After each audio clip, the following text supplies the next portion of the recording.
Valdis, Victorias, Ibi Magalona, Mamaylan, Kabangkalan, Ilong, Kawayan, Kaginubaan. Amo ni sila mga panwa nga may implementasyon sa Kalahi Seeds. Kay ini siya, ginpunduhan ini sa Government of the Philippines, no? Ang pondo magaling sa gobyerno naton, kag ini siya ka modality ni Kalahi, iyan tawag naton nga Kano sa nang inang Kalahi Seeds kung pondo man eh? kapit bisig laban sa kahirapan. Parang pantawid. Munang Kalahi. Kapit bisig laban sa kahirapan. Comprehensive and integrated delivery of social services. Okay, number 1 nila na nga i-member for peace. Is another sa mga bigado kita nga daan. Payapa at masaganang pamayanan. Okay? Ang ini nga programa, may kakantanan ini sa kanino, kagataway, kakauswagan sa barangay. Okay? So, ako sa komunidad. Bali si DSWD, isa ni siya na nag-kumiterman sa lalambuton sa Government of the Philippines nga mapatigayon ang inatawag na kalinong kagkataway. Okay? Kagini siya, ini nga programa, bali ginapaagi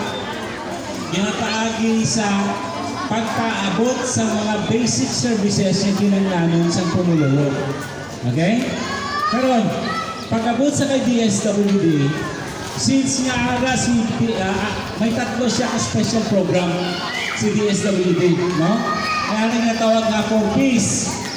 Pag-abot sa 4Ps, ano ang pinag-cater ng DSWD sa mga beneficiaries? Para sa ano? Para sa mga benepisyo. Para sa ano? Kabataan ninyo. Pag-eskwela sa kabataan kayo isa, paano pa na siya? Para sa inyo nga ikayong lawas. Okay? Health and education ang focus ng 4Ps. Pagkatapos, sa 4Ps may isang program na Sustainable Livelihood Program. Under man po na sa DSWD. That's why, si Oringaw, bunahan siguro si Oringaw. Okay? Kaya, pinili o may mga selected na mga beneficiaries ng SLP o Sustainable Livelihood Program na mananahi. Tama? O gwapa. Abi ko kung gwapa ka. Okay. O gwapa, Oringaw. Government. Okay. Sige, amo ng asasyon. Kaging tatlo na programa ni DSWD ang nani sa Kalahi. Okay? Ang focus ng nani Kalahi is more on infrastructure. No? Malin sa kalsada, mapang-box culvert siya, mapahanging footbridge siya, iskilaan sa daycare health center, iskilaan sa elementary or high school. Amo lang amon nga ginapatigayon sa barangay nga masugdan ni Kalahi Seeds. Okay? Now, sa last year, nagsugod rin ang Kalahi sa barangay Lamunan. Sa barangay Lamunan, sa kadakuman sa mga pumululo dito, ang ina na patigayon nga proyekto ang pagpapakukod sa box culvert. Kaya ina siya sa sityo o sa purong ng San Antonio, oras magtigulan, ang kadalungo sa tubig, no? Gabaha nila sa sinang na kanal.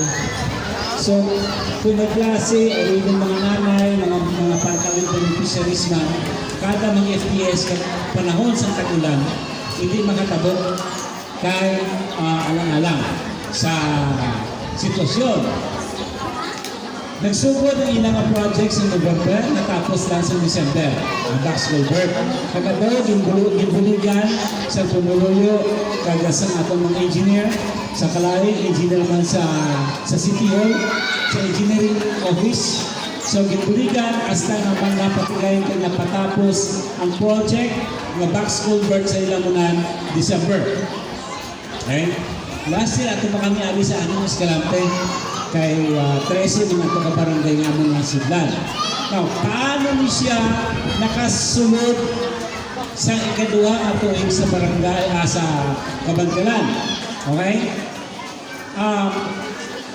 Dito sa permahanay ni DSWD kag ni OPAP, pati na niyo na si OPAP ha. Si OPAP is the Office of the Presidential Advisor on Peace Process. Okay?